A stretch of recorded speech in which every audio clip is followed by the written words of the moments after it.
नमस्कार, मैं अभिषेक और आप देख रहे हैं हिंदी सवेरा न्यूज। आइए रुक करते हैं खबर की ओर। 60 फीट ऊंचे चंदन के रथ में विराजमान हुए भगवान गोदा रंगमनाथ ठाकुर जी के रथ को आस्था की डोर खींचने के लिए भक्तों में लगी होड़। उत्तर भारत के दक्षिणात्य शैली के विशालतम श्री रंग मंदिर के लगभग पौने 200 वर्ष प्राचीन चंदन निर्मित विशाल रथ में विराजित ठाकुर गोदा रंगमनार भगवान के दर्शनार्थ भक्तों का सैलाब उमड़ पड़ा। लगभग 60 फीट ऊंचे ठाकुर जी के भव्य रथ को खींचने के लिए भक्तों में होड़ लगी रही। श्री रंग मंदिर दिव्य देश के ब्रह्मोत्सव में चैत्र कृष्ण पक्ष की नवमी तिथि पर ठाकुर गोदा रंगमनार चंदन निर्मित विशालकाय रथ पर विराजमान होकर भक्तों को कृतार्थ करने निकले। वैदिक परंपरानुसार प्रातः मुहूर्त में ठाकुर रंगनाथ भगवान श्री देवी व भूदेवी के साथ निज गर्भगृह से पालकी में विराजमान होकर ज्योतिष गणनानुसार दिव्याकर्ष रथ में विराजित हुए तो संपूर्ण क्षेत्र भगवान रंगनाथ के जय जयकार से गूंज हो उठा। तदुपरांत वैदिक रीति रिवाज से मंदिर पुरोहित विजय किशोर मिश्र व गोविंद किशोर मिश्र ने वेद मंत्रों का उच्चारण कर पूजन वंदन किया। लगभग 1 घंटे की पूजा प्रक्रिया के बाद जैसे ही 7 कूपे का धमाका व काली के स्वर्ण रथ के चलने का संकेत किया, भक्तों का उत्साह दोगुना हो गया। रंगनाथ भगवान के जयकारे लगा विशालकाय रथ को खींचने की होड़ सी लग गई। मध्याह्न रथ बड़ा बगीचा पहुंचा, जहां विश्राम के उपरांत मंदिर के लिए रथ रवाना हुआ। रथ घर से ठाकुर जी को पुनः पालकी में विराजमान कर शुक्रवार बगीची में विराजित कर शीतलता प्रदान करने के उद्देश्य से रंगीन फव्वारे चला गए, जो भक्तों में आकर्षण का केंद्र बने रहे। सुरक्षा के दृष्टिगत जहां भारी पुलिस बल तैनात रहा, वहीं नगर निगम द्वारा चुंगी चौराहे पर मेले में आने वाले भक्तों की सुविधार्थ खोया पाया केंद्र लगाया गया, जो मेले में आने वाले लोगों के लिए कारगर साबित हुआ। वृंदावन मथुरा से रिपोर्ट प्रताप सिंह। आज जो रंगजी का मेला जो निकल रहा है, रथ का मेला है, क्या इसकी मान्यता होती है, किस तरीके से इसको देखते हैं? ये देखिए, दक्षिण भारत का रथ का मेला है और ये करीब 12 दिन चलता है, जिसको कि ब्रह्म महोत्सव के नाम से जाना जाता है।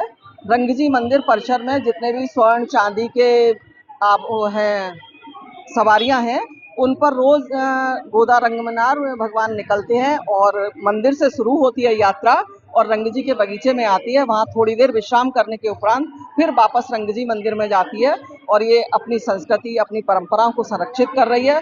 ये विश्व प्रसिद्ध मेला है और यहाँ पूरे विश्व से लोग आते हैं और आप भीड़ देख ही रहे हैं। और इस रथ के बारे में मान्यता है कि ये चंदन का बना हुआ है, जिसकी कि पुरातन काल से चला आ रहा है। तो इस संस्कृति को हम सब संरक्षित रखें, यही हम ब्रजवासियों का कर्तव्य है। बोल रंगनाथ भगवान की किस तरीके का माहौल देखने को मिल रहा है?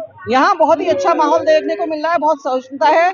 नगर निगम की बहुत अच्छी व्यवस्था है, शासन प्रशासन की बहुत अच्छी व्यवस्था है, विद्युत विभाग की व्यवस्था है कि उन्होंने इस टाइम जब रथ निकल रहा है तो विद्युत कनेक्शन को काट दिया है, जिससे कोई दुर्घटना ना हो। बाकी देखिए, भीड़ का तो अपना होता ही है। मंदिर प्रशासन की बहुत अच्छी व्यवस्था है। जिस तरीके से रथ को निकाला जा रहा है, जगह जगह रोक के सभी लोग दर्शन कर रहे हैं, भोग प्रसाद लगा रहे हैं और बहुत व्यवस्था के तरीके से ये निकलता है। रंगनाथ की रथ यात्रा क्या महत्व है इसका, कितनी पुरानी परंपरा, कैसे निकाला जाता है? श्री गोदा रंगमन्नारम राधा कृष्ण स्वरूपकम सर्वाभीष्ट प्रदम वंदे वंदनीयम सुराधवी। गोदा लक्ष्मी जी, मन्नार नारायण, ये दोनों राधा कृष्ण लक्ष्मी नारायण के ही स्वरूप हैं, जो सभी भक्तों की मनोकामना इष्ट को पूर्ण करते हैं। जिसका देवता लोग भी, सुरादेवी देवता भी अर्चन वंदन इनका पूजन करते हैं। यह श्री रंग मंदिर दिव्य देश है। यहाँ पांचरात विधि से पूजन होता है।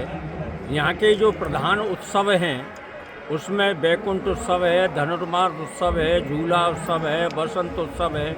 उसी में ये ब्रह्मोत्सव है।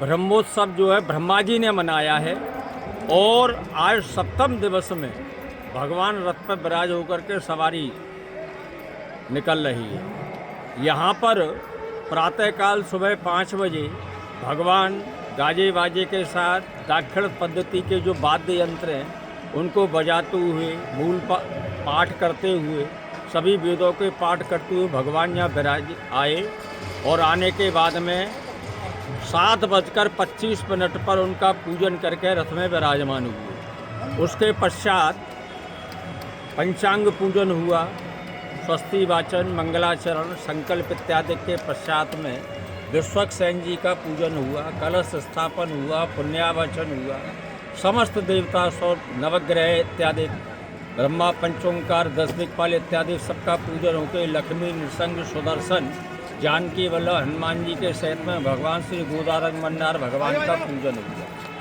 दिग्रक्षण हुआ, 10 दिग बलिदान हुआ, 10 दिक्पालों का बलिदान हुआ और विघ्न निवारणार्थ कूष्मांड बलिदान और नारिकेल बलिदान हुआ।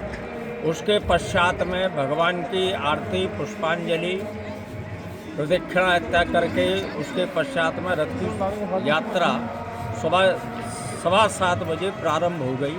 यहाँ से रथ यात्रा प्रारंभ होकर के अब यहाँ से प्रारंभ होकर के बगीचा जाएगी। बगीचा में ठंडाई का भोग लगेगा। 1 घंटे में विश्राम के पश्चात में राजभोग के पश्चात में फिर सवारी वहाँ से पधारेगी। पधारने के बाद में यहीं रथ मंडप में आएगी। आने के पश्चात में यहाँ से भगवान की सवारी का पुनः श्रृंगार आभूषण। कितनी पुरानी प्राचीन परंपरा है ये? और रथ की बात करें तो कितना पुराना? 80 वर्ष हो गए इस परंपरा को होते हुए। रथ की बात करें तो किसका बना हुआ है ये? कितना ये वजन होगा? चंदन की लकड़ी का बना हुआ है। कितना वजन होगा और इसमें कितने लोग इसमें होंगे? काफ़ी वजन है और ये 56 फुट ऊंचा है। कल सायंकाल में छत्र कलश का पूजन होकर छत्र कलश विराजमान हुआ। विराजमान होने के पश्चात में अब पूजन होकर के रथ प्रारंभ हो। ऐसा दिव्य रथ कहीं उत्तर भारत में और कहीं नहीं है? ऐसा दिव्य रथ यहाँ उत्तर भारत में नहीं है, दक्षिण इत्यादि में है, लेकिन यह उत्तर भारत का सबसे बड़ा मंदिर है। ये इससे बड़ा उत्तर भारत में कोई मंदिर नहीं। इस खबर में बस इतना ही। बने रहिए हिंदी सवेरा न्यूज के साथ।